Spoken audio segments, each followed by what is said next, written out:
Recording in progress.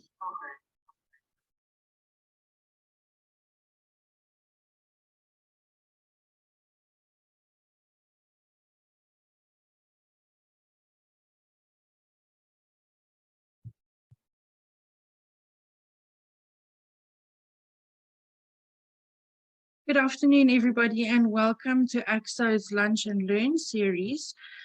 Today, we are very excited to be hosting some of our top venues today as we discuss how exhibition organizers can navigate through load shedding and water shortages, etc. We are very pleased today to be joining with the Event Greening Forum. Mwesi, the chairperson, is going to be chairing our session today. Please, as we go through this webinar, please post your questions in the chat function or the Q&A box, and we will get to all of those questions for you. If there's anything else, I'm going to hand over to Mwesi and enjoy the session. Thank you very much, Anthea, and greetings to everybody here. Really looking forward to a wonderful session with you. The next hour is going to possibly be one of the best investments you could have made in your week, and certainly on this lovely Friday. I am Mwesi Ramonyai Tonga. I am the chairperson of the Event Greening Forum, and I have the pleasure of being your facilitator to take you through this very important conversation that we are about to have. A little bit about the Event Greening Forum. We're an industry organization, and we really concern ourselves with the greening of business events and the meetings industry. And a big part of the reason for this is, of course, environmental sustainability is quite critical. I think we've all come to learn and realize that climate crisis is actually quite real. And as much as we've weathered the COVID storm, and as much as we go through and navigate some of our own challenges here in South Africa, load shedding and water shedding being the case in point for our discussion this afternoon, we still have the real looming challenge of the climate change. And it's for that reason that we all have to do our bit to promote sustainability in our activities, both in business and at home. The Event Greening Forum really gives you guidelines and tips and helps and promotes us to make sure that our meetings are green and sustainable, largely because meetings do also drive a lot of carbon into the environment, a lot of it because we fly so much around the globe to get to our meetings. But hey, here we are having a hybrid a webinar, which is fantastic. It's a nice opportunity to reduce some of those carbon emissions. So all our efforts really go a long way. But without further ado, as Anthea had mentioned, we are in great company today. We've got three top venues with us, the Gallagher Estate, the Cape Town ICC and the Sandton ICC. And they are going to talk to us also a little bit about, they'll present to us some of the measures that they have in place around managing and navigating this very serious crisis of load shedding. And as you would know, with load shedding comes water shedding. So it's really a double-edged knife, so to speak. And these venues have a business to run, and they have to find ways to attenuate and at the same time really try and navigate this very difficult terrain. There is this looming threat of 200 days of load shedding. I think AXO itself is very concerned around not trying to really fall full victim to it. But in the event that load shedding does not subside, what do we do? What can we do? What are organizers?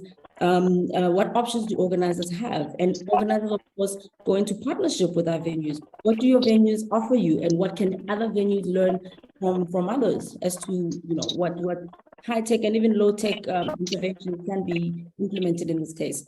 Without further ado, I'm going to introduce and allow Mr. Charles Wilson from Gallagher Estate to give us a short presentation about what they are doing and what we can possibly learn from them. Charles, please take it away. Thank you, Mwesi. Thank you for the opportunity. Gallagher Convention Centre, I mean, one of the biggest things an organizer looks for is business community and the ability to have their event, even though load shedding is the reality that it is. We've got 7 full generators that run the entire venue. It's not dedicated power, it's full power. So ultimately, everything within your venue can run. The generators themselves are 650 kVA each, and they're quite strong, so they can do whatever you need to do for the duration of your show.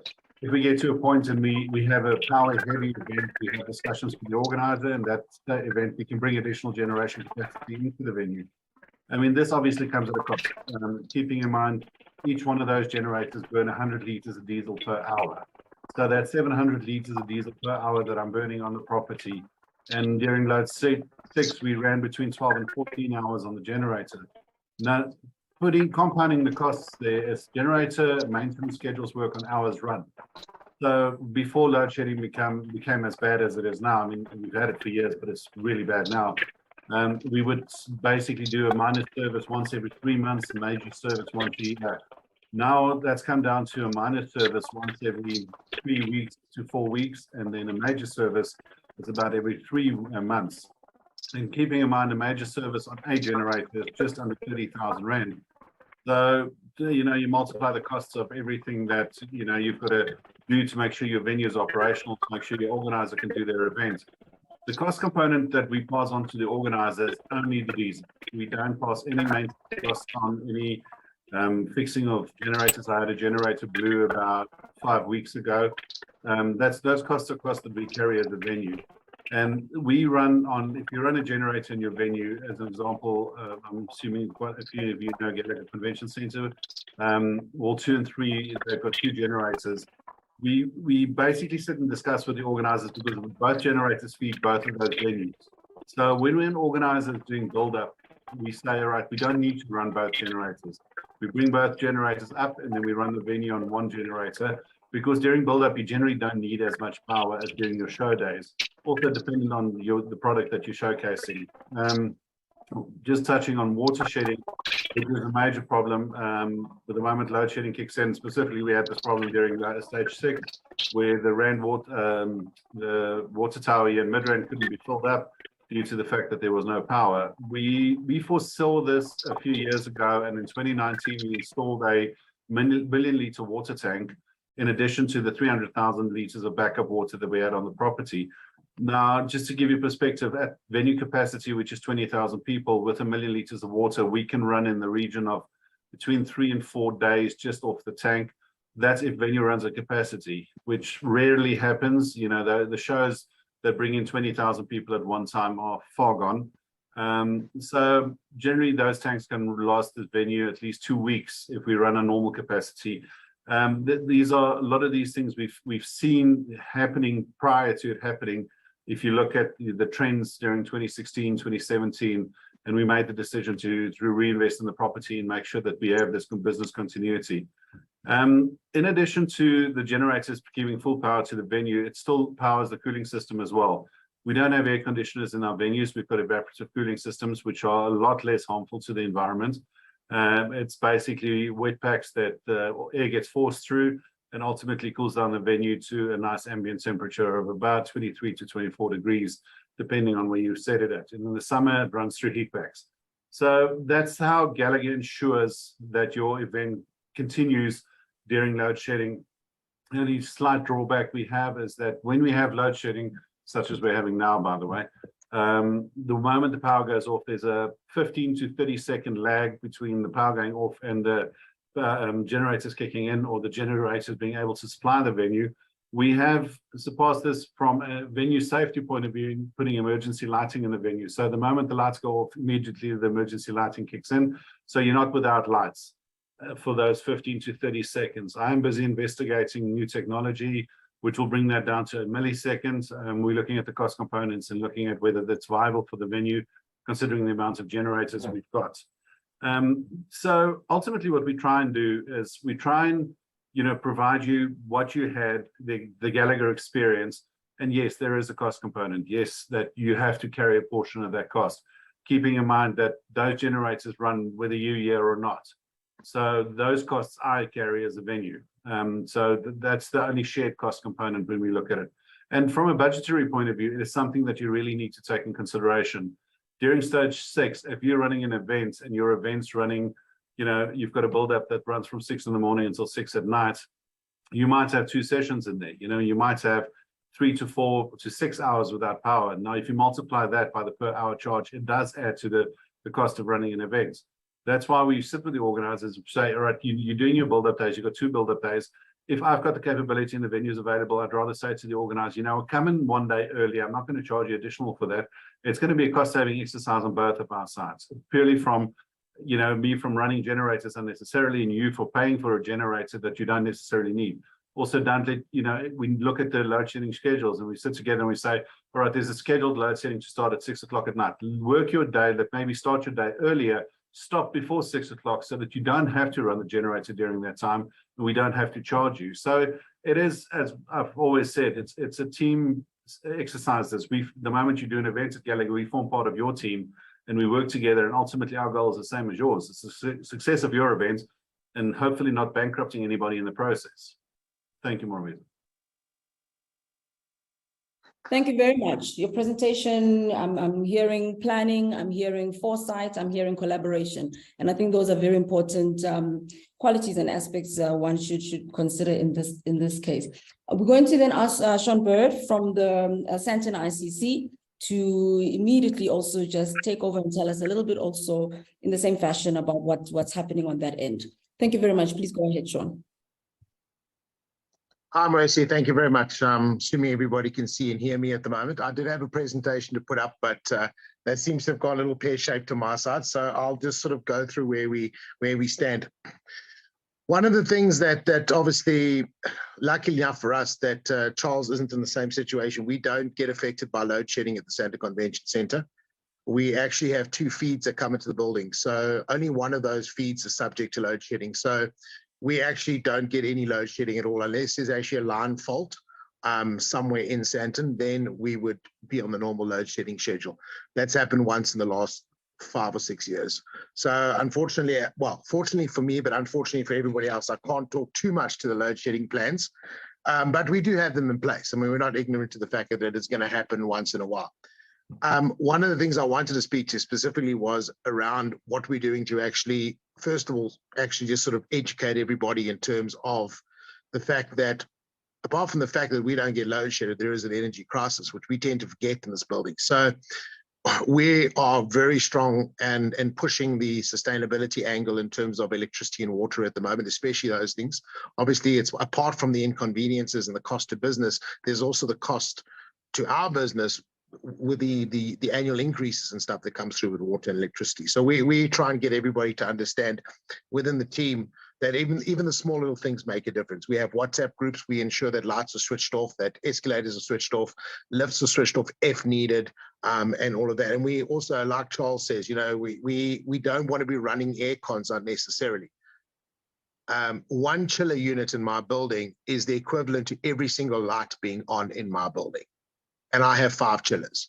So, my baseline 100, 120 kilowatt hours. If I fire those chillers up, we go up to 600 kilowatt hours. So it's a case of just trying to be realistic about how we do that as well. We monitor the areas for water leaks, and we've got a fixed routine in terms of sending a staff around to check what's happening. We also monitor our consumption of water and electricity through a live app system, which is linked to all our sensors and to our meters, which gives us an indication of when we have a problem. And one of the big things with that is if you have a water leak, you can pick it up within 30 minutes. You're not going to wait until the next day and somebody discovers that an area is flooded or you've wasted a huge amount of water.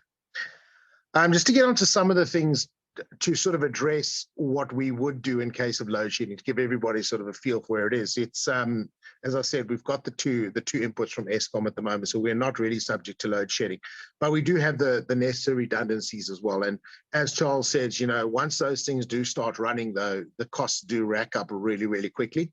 We're not at the point where we do charge the customers for the diesel. We absorb it as part of our cost because it happens so infrequently and it so rarely does it happen that it's not really part of our business model at this stage. That's not to say by the time we get to stage 8 or stage 10 or stage 12, hypothetically, that we won't be having those problems. So we, similar to Charles, we do have a plan in place in terms of that. we obviously have double redundancy generators. So I have two 1850 kVA generators, which will literally run everything in the building. It'll run your 3-phase power, all of that type of stuff.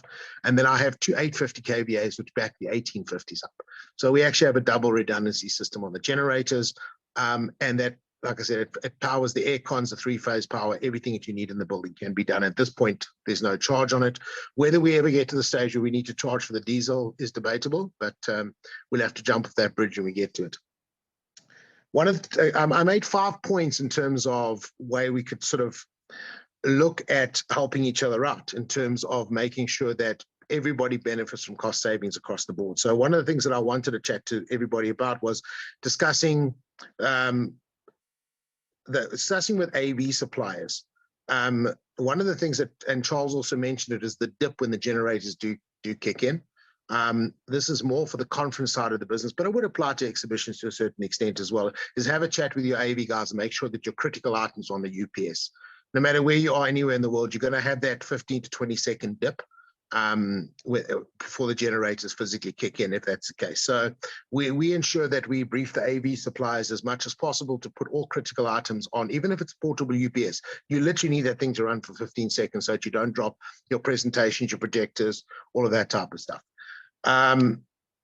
Ensure that the guests are aware of potential power dips as well. You know, a lot of times, I mean, we do have emergency lighting as well, but it's that a little bit of a shock when suddenly the whole venue goes black and all you've got on is the emergency lighting.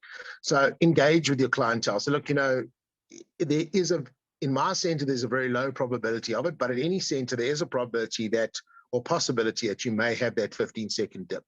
Don't panic, go through the usual process with them and make them aware that that is possible, just to limit the aggravation side of it. The other thing is, electricity is a lot more expensive. The fact is, you can't always get it, but when you can get it, it ain't cheap. And that's another part of the issue. So one of the things that in the exhibition area specifically that costs or takes up a lot of power is your catering areas. You know, everybody wants to have a hot meal. They want to have elaborate food or whatever it happens to be. They want to have everything for sale. Most of our venues, especially me, we're restricted on gas usage. So you can't use gas from a health and safety point of view. And the food draws a huge amount of power, especially hot food. So, you know, give it some thought, have a chat to the chefs, see if you can do a bit more of a cold food grab and go type of thing. That will reduce your electricity consumption hugely. In a catering area with an exhibition, I can tell you now that my catering area pulls more power than 50 stands all combined, with all the warming drawers, all the cupboards you need to keep hot food in. There's a massive draw on power. So while everybody might want to have a full-on lunch with 6 different hot items, you know, if you're looking to save power, because you're ultimately getting charged for that power that goes into your venue, cut out the hot food if possible. You know, it's not to say that you can't be creative with cold food and make it a grab and go. Grab and go also gives you more space on the floor, more sellable space. You can have smaller catering areas. Again, and I have this discussion with all our exhibition clients, is, you know, in this day and age, you want to keep it simple. You need those guys at the stands. You don't need them sitting in your canteen area. Also, and going back to repeat what Charles says, sit down with the venue and be realistic about when you want to run the air cons and the lights.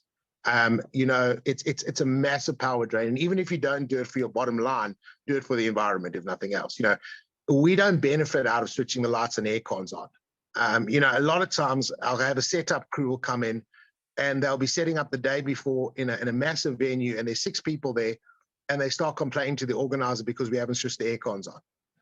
You know, it is actually at the point where, you know, we all need to be aware of the sustainability issues around power, water, the environment in terms of waste and all of that.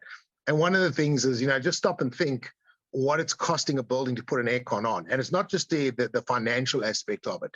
It's the amount of water that gets used. Evaporative chillers, huge amount of water. And we are putting pressure on the grid as well when we do these type of things. So, you know, everybody needs to come to the party on this kind of thing. And finally, design your events to start outside of high demand times. You know, if you start your air cons up at anywhere before 7:30 in the morning, you're in peak demand. You're in peak demand time. So to get that venue cooled down, you're switching air cons on at a time of day where you're paying 3 times the normal rate for electricity. Now, depending on how the center bills you for your electricity, and I know it varies from center to center, you could end up paying 3 times the electricity bill you normally would. What we do here is we don't start our air cons for the day after 5 in the morning. We start them before 5 a.m. And we will run one chiller for 3 hours, which is a hell of a lot more efficient than running 5 chillers for an hour, to ensure that by the time you get to that venue, it is already cool. We've had to go through the peak demand time between roughly 5:30 and 7:30 in the morning, but we're running as minimal as we can. You know, a lot of clients want to come and say, I need my air cons running at 6 o'clock and the room needs to be at 3 degrees. And, you know, it's the amount of power that draws to get your rooms down to a specific temperature. It's huge if it's not planned very well.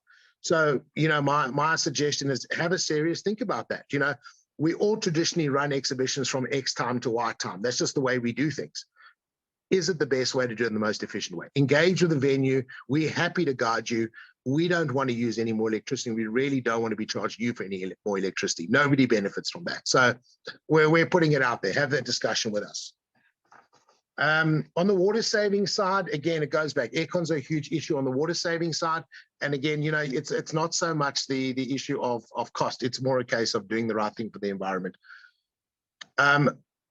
One of the questions that was posed before we started this webinar was around water quality, and that is a big issue. And we found, as much as we monitor our water quality on a weekly basis, you know, the quality coming in from the city is very variable. So, you know, if you can do the water coolers, or take the opportunity to get branded water. You know, if you chat to the venues, and I'm one of those venues that allow branded water in, some don't, that's their decision. But on our side, you know, bring your branded water for your exhibition. It's an opportunity for you to get a bit of exposure. It's a hell of a lot cheaper, and you're not stuck with potentially having to go the tap water route, although the centres obviously treat their water. So in a nutshell, really what I'm just asking is just engage with the centre. We've got some great ideas that if you're willing to implement, we can certainly assist you with that. And we'll put all the efforts into doing it, because it's for the greater good. It's not only a financial reason from our side. Thanks. Thank you so much. That was really quite interesting, Sean. I think I'm still in shock that you don't have load shedding. Clearly, some exhibition centers are more equal than others. Indeed. Location, eh? It is everything. All right. Without further ado, we're going to move on to Nonhlanhla from the CTICC. Just to tell us a little bit also about what they do on that side. Please make sure that you've got your questions ready. You can fire them away already so that they don't escape you. Put them in the chat so that we can get cracking into them already as soon as we're done with Nonhlanhla. Nonhlanhla, please go ahead. And the rest of the panelists, please mute yourselves. Thanks. Bye. Thank you so much, Moresi. As Alex, I'm not sure if you're listening when Alex said, we also don't have load shedding. So yeah, so location. So yeah, but I'll quickly run through my presentation. We CTICC also do a similar thing with Centre Convention Center in Galaga. So we host events. However, since we do not have load shedding, we don't really take that for granted. We have sorry about that. I'm just trying to make the slide much bigger. So we have a foundation of our best practices that we're trying to contribute into sustainability. And eventually it will lead us to addressing the issue of water shortage and the rolling blackouts. But mainly our initiatives is to address the energy crisis or climate change or the carbon reduction trends that is happening in the country. So basically what we have in-house is a committee that comprises of each department. So each representative from each department. So because we don't want to leave anyone behind or leave anyone out. So we do need each and everyone to contribute and give us ideas and initiatives on how to contribute to the sustainability journey. So that committee, we call it the Nature Our World. So we have representatives from all our team, and we also make sure that we comply or really conform ensure that our initiative integrate the 10 principles of the UNGC and in pursuit of the Sustainable Development Goals. And we are currently researching or investigating the initiatives that we can include to contribute to the net zero carbon events pledge that we're trying to, Sorry, I got distracted there. One of the people. Okay, Sean, he's moving around. Sorry about that. Go ahead. Okay, thank Sorry, you. guys, I didn't Okay. realize I was up on the screen. Yeah, sorry, I got distracted. So yeah, we're busy investigating ways on to contribute to the carbon reduction, the net zero carbon event pledge, and we also maintain our ISO 14000 certification. And if you understand the certification, it deals mostly with the environmental aspect of thing. And we also support our local community partners because that is one of the requirements of the SDGs. And we help clients upcycling their events. So we currently have a checklist that we use to help clients to upcycle their events, and that also contribute to the energy a reduction of energy consumption and water consumption. So that's our basis. And I'm going to go straight to the initiative, but I'm going to touch on water and electricity or energy. So currently we've got, for water, we've got the reverse osmosis plant in house, and we reverse osmosis plant produced 200,000 liters of potable water per day. So we have that in-house, and you can see there I have a graph with the stats of how the consumption of water was looking like. So the breakdown by quarter in kiloliters. So I'm not going to go through to that. So that covers the financial year 2019, 2020, 2021, and 2021, 2022. So we have that plant, the RO plant functioning. So what we do, we take salt water and turn it into drinking water. So it's a whole process that probably Alex maybe would like to elaborate more on that. So that's one of our water saving initiatives that we have in-house. And we've got the in CTSCC, we've got two buildings that are separated by a sky bridge. So the other one, we call it a green building. So if you check there, or if you look at them, the image I have there, is it glass? It's made of glass. So the light, you don't need more light there. You don't need LED lights on. You can use light from outside, and you can only maybe put on lights during the night. So that's one of our energy saving initiatives. However, we're also investigating more sustainable electricity generation option, such as the PV solar panels, and upgrading our auditorium lighting LED and solar water heating, and the systematic replacement of their building management system. So basically that's what we currently looking at when it comes to electricity and water. But when it comes to the actual event, this is how we try and wanna, contribute or reduce our water consumption or introduce energy savings and water saving initiatives. So obviously when we get clients, obviously you ask them if they would really want to upcycle their event. So one of the events that we upcycle almost every year is the mining indaba. So what we did is we upcycled the event, and with the exhibition stands that were used and the wood that was going to be discarded, we take it and recycle it and make sure that less waste is sent to the landfill site, and we try and use biodegradable water bottles and use reusable wooden structures to make sure that we contribute into less energy usage and less water consumption. So I thought maybe I should share with the colleagues that upcycling a strategy that we have in place that help us to contribute mainly to the bigger picture of sustainability. So there's nothing really much to speak about in terms of the load shedding, but if Alex would like to add on what I've already presented, he can join and just share if there's any other information that you would like to share with the people around the table. Thank you. Yes, good afternoon. Yeah, let's make it brief. I actually want to I'll- use you a lot in the Q&A. Yeah, go for it. I'll keep it short and sweet. Luckily we have limited load shedding in our area. So, but we do have all the plans in place, like all the other convention centers and centers. We do have the plans in place. We have 8 or 1 MVA generators that can supply the building, the full building. We have two 250 kVA UPSs that we recently upgraded for UPS supply, and we are looking at solar as well. And as Nonhlanhla said, with the water, we we create, we make our own water from a mixture of sea and groundwater that we push through a reverse osmosis plant, and then we and it's basically all of these measures that is put in place is to ensure that if something happens, and I agree with the other two, with Sean and Charles, is that when we're going to get to level 8 or stage 8, we are going to start getting affected. So we're not blind to the fact that it's coming, and we have all the necessary technical or mechanical tools in place to mitigate the risk if it comes. Thank you so much. All right. Thank you very much to our panelists. I think that was great. Thank you for those wonderful presentations.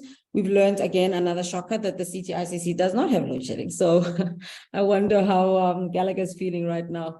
But we'll talk. Yeah.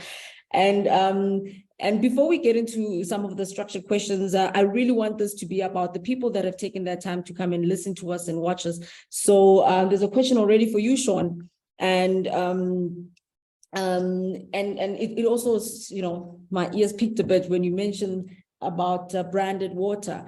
And the simple question is that how efficient and good for the environment, though, is bottled water? Is that not adding to the pollution problem? And if you came to the Event Greening Forum, for example, and you asked us how to improve your water, your greening of your water and water use, we would certainly discourage bottled water simply because it does create that other plastic pollution problem, and we would recommend water cooling stations. But this question comes from the floor, and it says, could venues implement water stations instead? Tell us a little bit about what the Sandton ICC is doing. Well, first of all, you're assuming that we're talking about plastic bottles. You know, plastic bottles are pretty much a no-no. Not that we would not allow it, but we strongly discourage it. We use recycled glass bottles in our building. We recycle everything. So from a greening perspective, it's there. You know, that's what I was getting at was, you know, if you're a socially responsible citizen and you want to bring your own branded water in, bring a glass bottle in. Maybe I didn't sort of express that correctly. I'm certainly not going to stand at the door and stop you bringing a plastic bottle in, but, you know, in the industry, we should know better than to be bringing plastic bottles all over the show. So yeah, that would be my thing.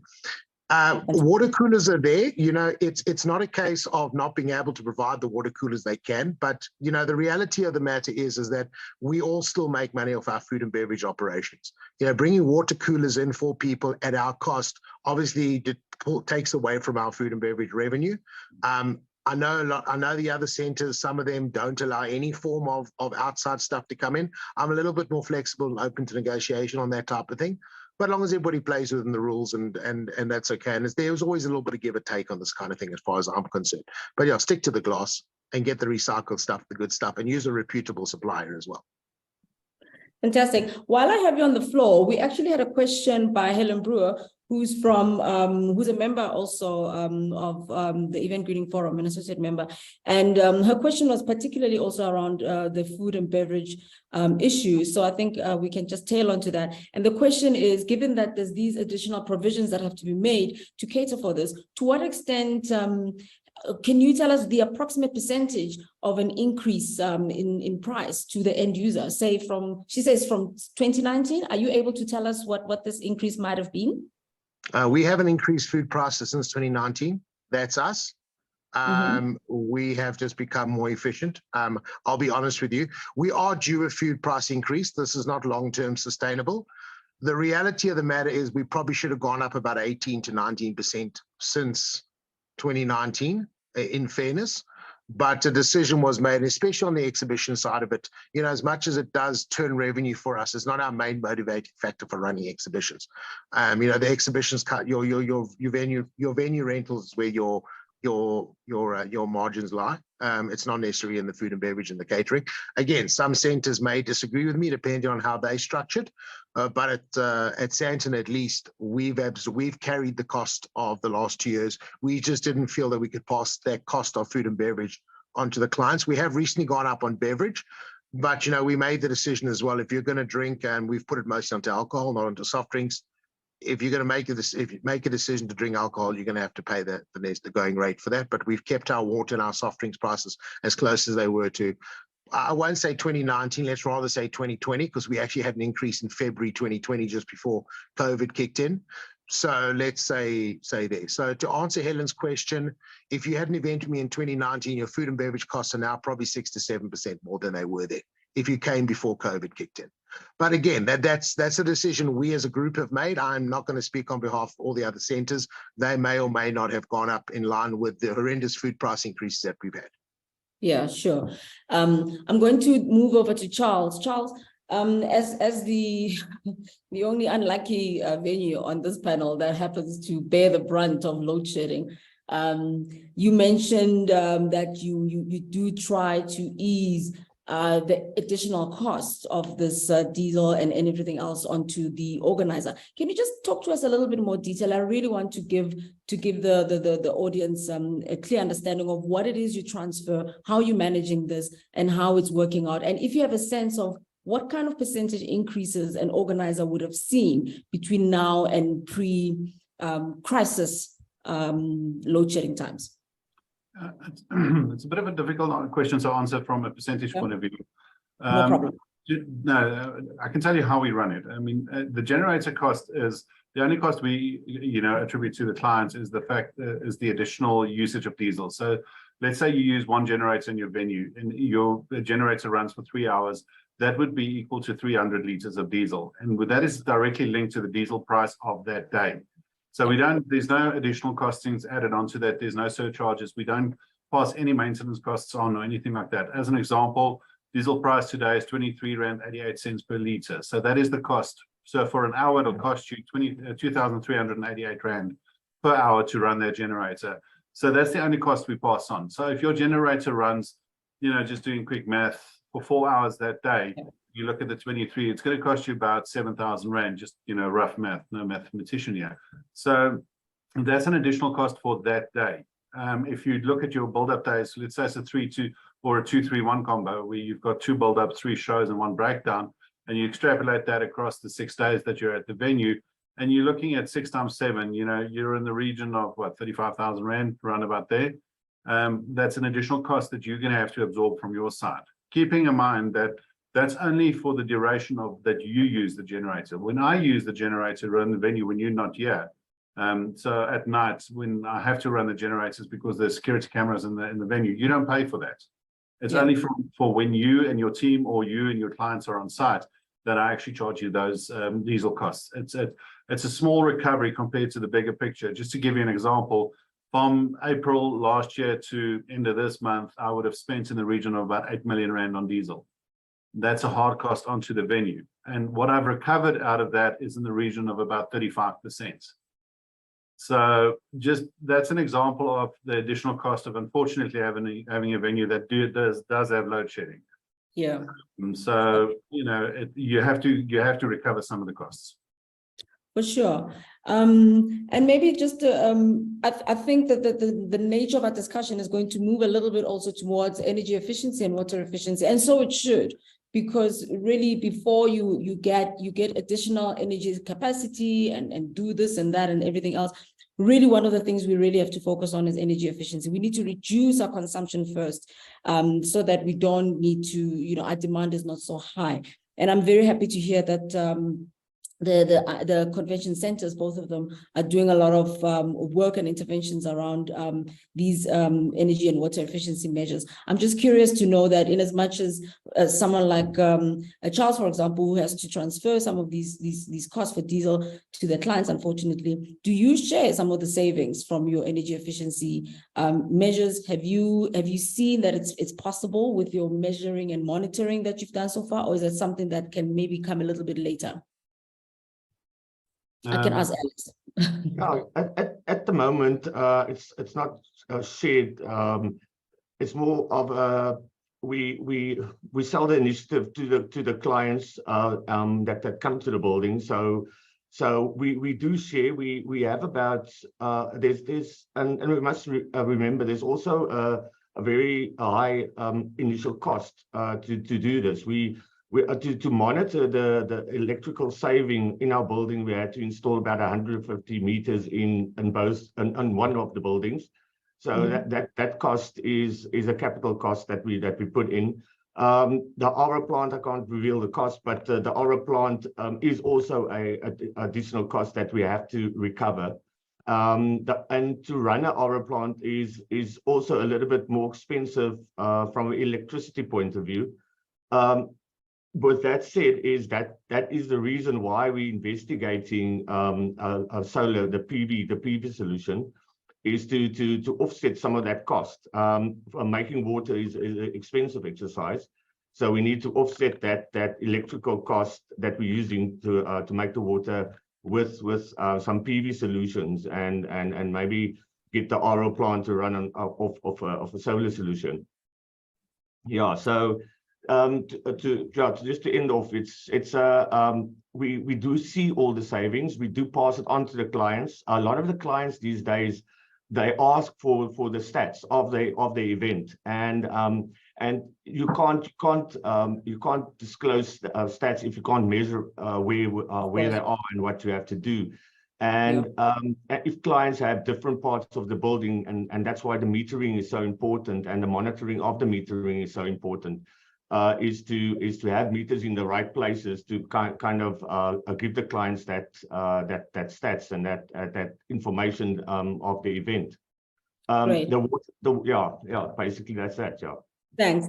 I see Charles wants to weigh in. And Charles, when you do, a question I wanted to throw to all the panelists is, how come I'm not hearing much about solar? And I'm glad, Alex, you mentioned that it's something that you're exploring. I would think in this lovely country where there's high irradiation, solar would be, kind of a nice quick one to go for. Generators, of course, have always been there, we know it, but is there a reason why we are not? And so, Charles, while you make your point, please also tail onto that. Thanks. Oh, that was actually my point. We're installing our installation. We'll start within the next 6 weeks of our 1 megawatt plant, solar plant. That's going on all 2 and 3 roof. The problem with solar is it's a grid-tied system. The technology is not just there yet from a storage point of view to be able to run a facility specifically Gallagher size. The benefit will be passed on to the client when we start receiving electricity at a lower rate. But as Alex rightly said, there is a major capital input into putting this plant up. Ultimately, when we finish with this project, we should have a 3 megawatt plant on over the next, hopefully 18 months. We should have that finished, but we're starting with the 1 megawatt plant within the next 6-week installation will start. And that benefit will then start filtering through to our exhibition organizers towards the latter parts of this year. And how that benefit will filter through to our exhibition organizers, the rate per megawatt used, per kilowatt used will go down, percentage-wise as to what it used to be. So there'll definitely be a saving on the organizer side on electricity pricing, not consumption. Consumption, unfortunately, is completely in the hands of the organizer. From an on-floor point of view, back of house, we switch off what we can switch off when we can switch it off. But on the floor, that's 100% in the power of the organizer. Fantastic. I'm very happy to hear that. And I guess the timing is probably also good right now, given that there's this incentive program that's come through on the solar PV side. It's not for very long, it's only for this year. So it means, if the business is in the right place to invest, this is the time, but if not, then it's another story. And I also do wonder what smaller venues would feel about this. But there is a question from the floor, and it's in relation to this particular issue around government support, and I'll read it. It says, how much support is the government providing to our venues to help them navigate water and power challenges? This should be a very specific concern to entities such as South African Tourism, of course, as they are driving MICE and business tourism. Today only, this a member of the audience gives an example. They got an international client contacting them and asking which venue will be able to host their expo in June. And as organizers, they're having a lot of marketing to promote South Africa.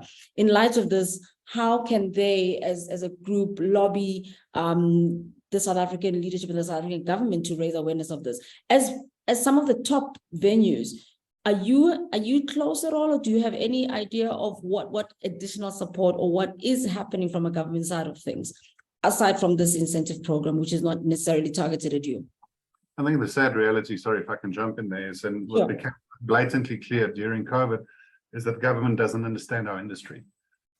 Through the South African Events Council, leading the charge and trying to get government, South African tourism and the DTI to understand what our business is. When they started putting venue capacity limitations on venues outside, looking at the 3 venues represented here, I mean, at some stage I had a venue capacity limit of 50 people.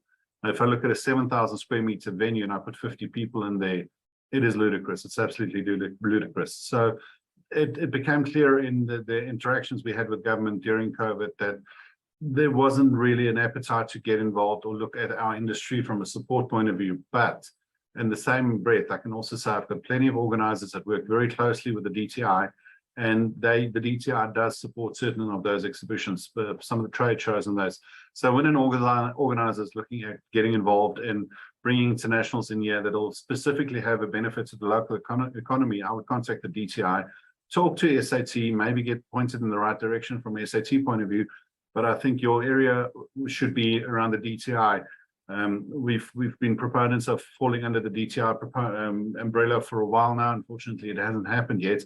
But I personally believe that's the way our industry should go, because we're not a tourism industry. We're a business industry. Whether you do a trade show or a consumer show, or whether I do a conference or a gala dinner, it's always business related. The hospitality side of it, or the just general public having a birthday party, forms such a small part of our business, considering the size of our venues, that we are 100% in the business sphere, and we should be dealt with like that.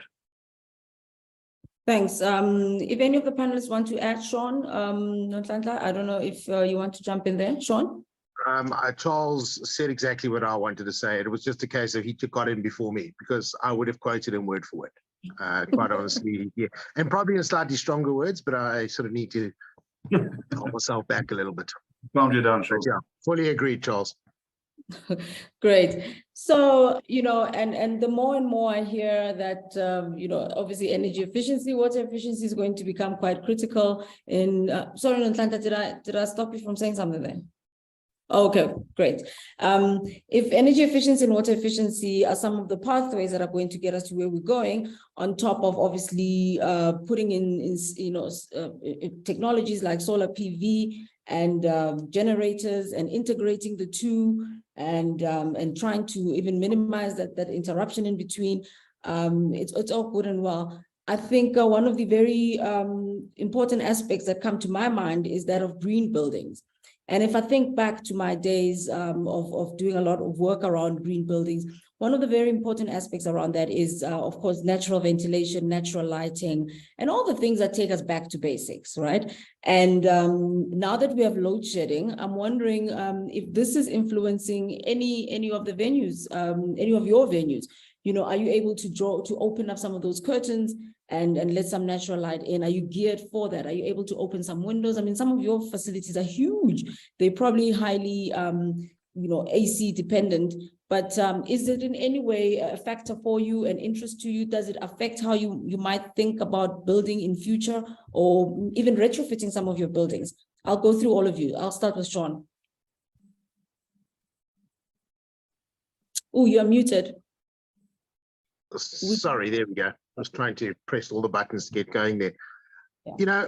Most of us are stuck with buildings, apart from Cape Town, that we're an industrial complex in that sense. And it's a horrible way to put it, but essentially it is. We've got venues with windows that open up.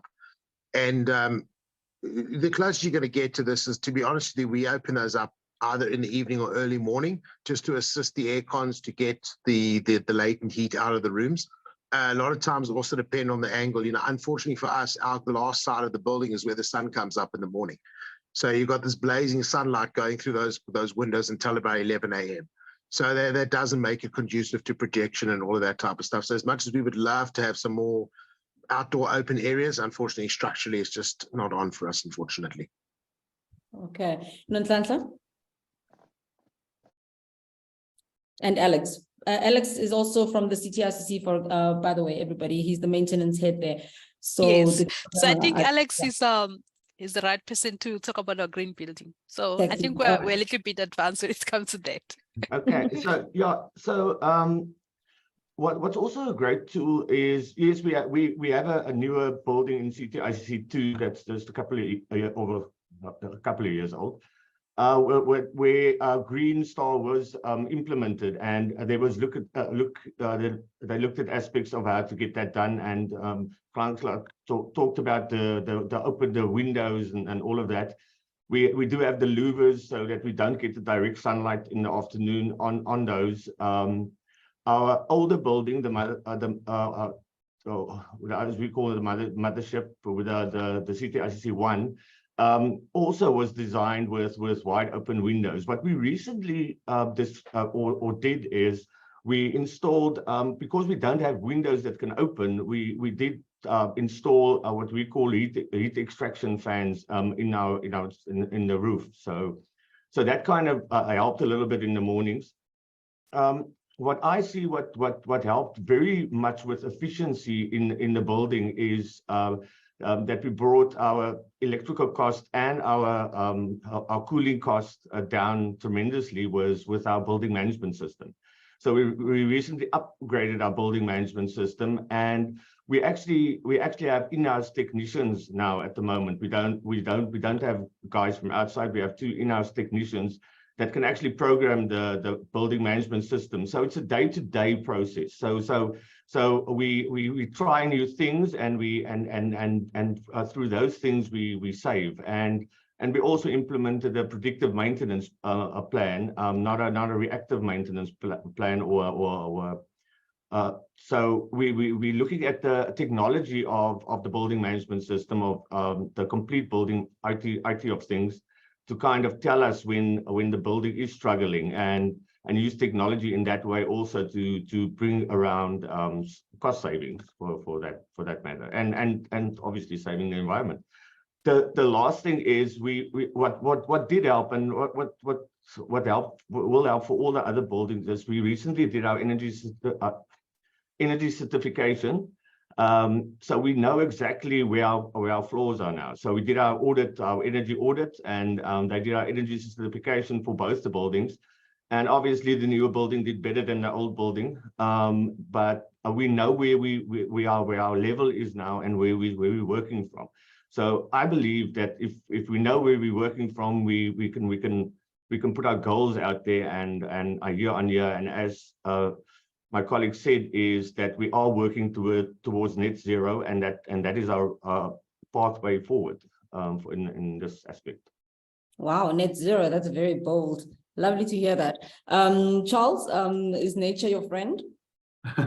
Well, nature is our friend from a waste management point of view. The reality is, and I'm echoing what Sean says, is when Gallagher was designed and built originally, it was built in a completely different age, a different era. The building itself, we've got vents on the sides of the building, which on side of all of our venues, that runs the circumference of the venues, which we can open. We do open them as and when required. The problem is the moment you build an exhibition, all the backing walls goes against those vents, so the vents become pointless at that stage. Other than that, there's not a lot we can do. The venues are designed as multi-purpose venues, so you, from a multi-purpose venue point of view, the last thing you want is a lot of natural light coming in, because when you do productions, when you do shows, or whether you do exhibitions, you're taking focus away from, either the stage, and with the venues also not having fixed stages, all of your stages move around the venue. So having natural light coming in at any given angle can have a detrimental effect on your production. So the venues are black, for lack of a better word. It's got black draping, and we keep it as dark. We've got house lighting in the venue. The client brings in additional effect lighting as and when required. So it's very difficult to bring in natural light as much as we'd love to, because it would be detrimental to the success of specific events, not necessarily all of the events. I mean, you can have conferences that would have a lot of natural light, but the reality is every conference has got a focal point, and the focal points in our venues always change. So natural light is unfortunately not our friend. What we do is we spend a hell of a lot of time and energy on recycling. We just partnered with a company called Don't Waste. It's taken over our complete waste management system, 100% focused on recycling. And the energy consumption, as we've discussed on numerous occasions today, is working together with the organizers and making sure you only run what you need to run when you need to run it, as opposed to the nice to run it. Mm. Thanks. Alex, did you want to throw an additional point? Yeah, Charles, you're very correct there by saying it is very show specific, our clients wants lighting reflected on their stages. But what we also saw is we engaged with, and I'm sure you guys also do that, is engage with the organizers and the AV suppliers even, and to ensure that they use energy efficient equipment. So, and I'm sure you guys also do that. But that's also one point that we drive very seriously with our AV suppliers to not use outdated equipment, to use the latest equipment that's energy efficient, if you for lack of a better word. Oh, we're lucky in that we've got an on-site AV company who's our preferred supplier, who constantly, one of the reasons they're our preferred supplier is because they constantly reinvest in their own business as much as we reinvest in our own business. And you don't have scenarios where you deal with AV companies that have got very outdated, extremely energy hungry equipment. But the reality is, we don't force clients to use our preferred suppliers. They bring in their own suppliers, and it gets to a point you can't start dictating to an AV company that what lumens of lights they're allowed to use, because quite honestly, they'll tell you where to get off. But you drive the exercise as far as what you possibly can from a business point. Charles, can I add on to what you're saying, if you don't mind? I'm not sure if I'm alive here. That's an exceptionally good point. And Alex, can you hear me? Yes, We yes. can hear you. Okay, sorry. And that's an exceptionally good point that you bring up there, is we don't force, like you, clients to use our in-house tech supply. We really don't. But at the same time, even our clients need to be cognizant of the fact of what they're doing within the building in terms of this. And, as any, and I deal with a lot of corporate businesses. The corporates want to be socially responsible, have sustainability as top priority, yet they don't enforce this with the tech companies as well, because you'll do anything to save a buck, but you pick it up on the back end in terms of electricity costs and all of this other stuff as well. The only way this is going to change is, it's unfortunately not for the venues to insist on this, but organizers need to start insisting that their suppliers have a green focus as well as we do with ours. If that makes sense. Yes. Absolutely. It takes a whole value chain to effect the greening. No point in dumping the greening and the sustainability to the venue or to the organizer, but the whole value chain isn't green. It really is quite it operates at a systemic level. So I'm very happy to hear that point. There's a question from the floor, and it's a very technical and a very important question from Terry Waller from ARC International Event Insurance, and he says, I'll read it word for word. Are there any known incidents of the malfunctioning of generators causing postponement or rescheduling of an event? He says this because most insurers would view load shedding as a pre-existing circumstance and therefore excluded under a standard cancellation policy. But he's speaking to someone in the market, and they might be willing to offer cover with some conditions, such as a time period, excess or deductible, situation like that. Does anyone want to talk to this? Has anyone? I mean, I'm sure Charles, you know this more than anyone else. Who uses my generators apparently. So guys, you need to tell me where to send those brown envelopes so I can stop having as well. The reality is, Terry, in answer to your question, no, we haven't had a situation that events has been postponed or cancelled due to generation going down for some strange reason. We have had a scenario where one of our generators went down, but we had a redundancy in place. The advantage of the current load shedding structure in South Africa is that it only runs for 2 hours at a time. So being put in a position that an entire event gets cancelled because a generator goes off an hour into a show would be very much the exception. In the event that something like that has happened, I mean, we had a major congress in September last year and one of our generators went down. Within an hour, I had another generator delivered and installed from a backup generator, making sure that both the generators then came up again. So if looking from an insurer's point of view, there might be an appetite in the market from dealing with the organizers or venues specifically to cover those should something like that happen, but it hasn't happened yet, and touch wood, it hopefully doesn't happen.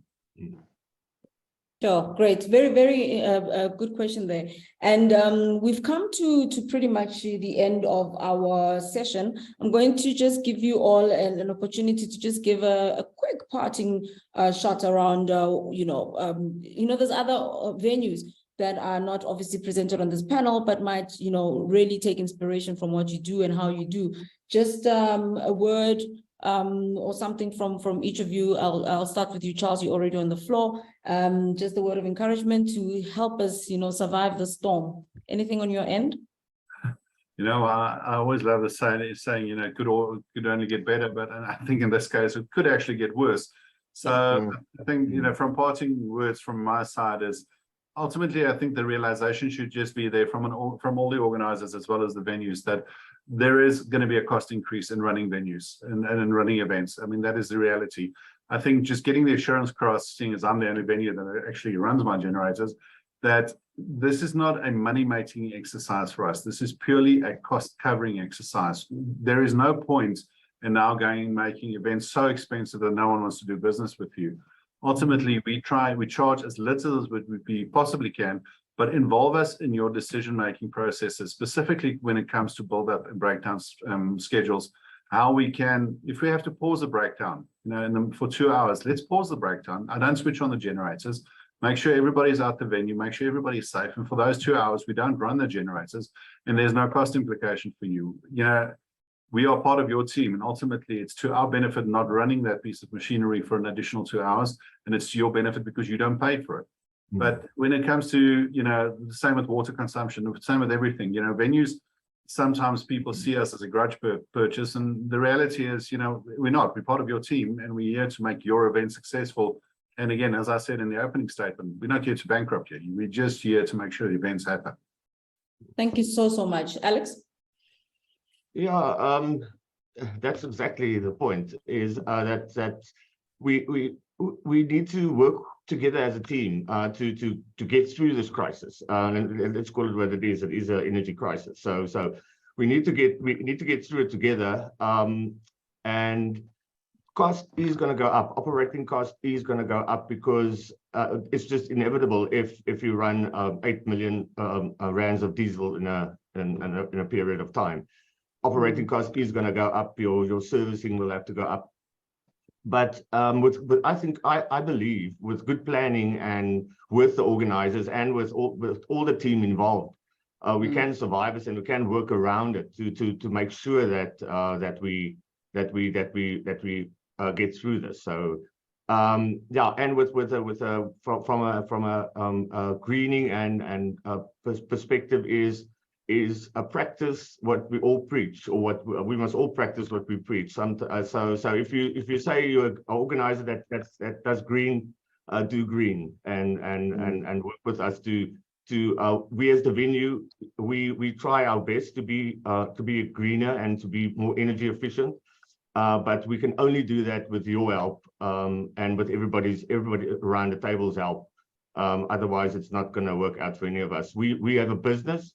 If you want more electricity, we're going to sell you more electricity. We're going to do what we can to give you the best venue that we can, and that is our business at the end of the day. So if we want to do sustainability, let's do it. Let's all do it together, and then we'll get through this. Thank you.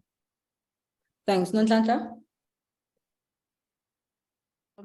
Yes, I like the quote that says the fortune favors the brave. So I think with the event organizers, we shouldn't be afraid or shy away from integrating sustainable initiative or solutions, into our planning and everything. And also involve us, the host or the venue, to say, you know what, look, I've got a client and this is what's happening. How can I assist to green their environment, to green their event? Therefore, we can share the information, and it will be the word of mouth, and we can reach our, sustainable journey quicker, or, collectively through that mindset and pathway. I think that's what I can say. Thanks. Sean, you stand between us and lunch. No problem. Just to back up what everybody else has said, I think Charles and everybody sort of covered all the bases in this. One of the things was, Alex mentioned the BMS, the building management systems. If I'm talking to the smaller venues, don't underestimate the power that if you put a bit of thought into this, you don't need a massive management system. We've got a little bit of an outdated system. I'll be honest, we haven't upgraded it yet, but we are in the process of pushing that. But, you know, there's no substitute. Artificial intelligence fans out there, that's not quite there yet. You know, those building management systems are great, but you don't have to have one if you put a little bit of thought and common sense into this as well. If you're a smaller venue and you can't afford the huge cost something like that comes at. So, yeah, I mean, you know, that system, unless, on the day that it can start checking the weather forecast for you and checking what you're going to do with your chillers, until it gets to that day, the human mind is always going to override those things. So yeah, to the smaller venues, don't panic if you're not going to fork out millions on a BMS system. You can get around it.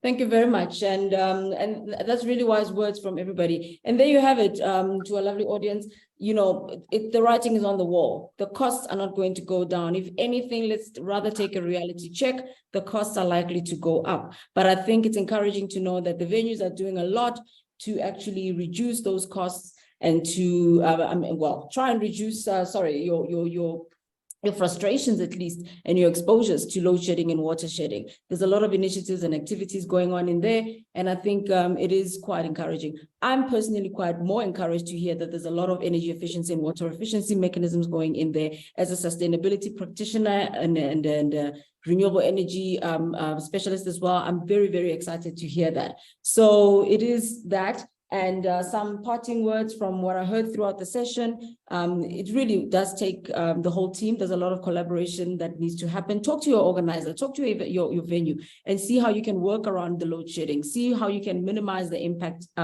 thereof. And really, really think about energy efficiency equipment. We know a very popular saying, goedkoop is duurkoop sometimes. So really let the guys that invest in the technology, really invest in the latest energy efficiency, AV technology, for example. Allow them to be your service providers if you can, because it really is going to save you in the long run. On my end, I want to thank you very much for your time. It is 8 minutes after 1 o'clock. It is the end of this particular session from my end. I'm going to hand over back to our host and cheers. And thank you very much. I hope this was fruitful. Thank you. Thank you very much, Mwesi, and thank you to all of our panelists for this discussion. Thank you for everyone for attending, and we look forward to hosting you again at our next session. If you have any queries about this session or our next sessions, please email us on axo@axo.co.za. Thank you for joining us, and we will see you again soon.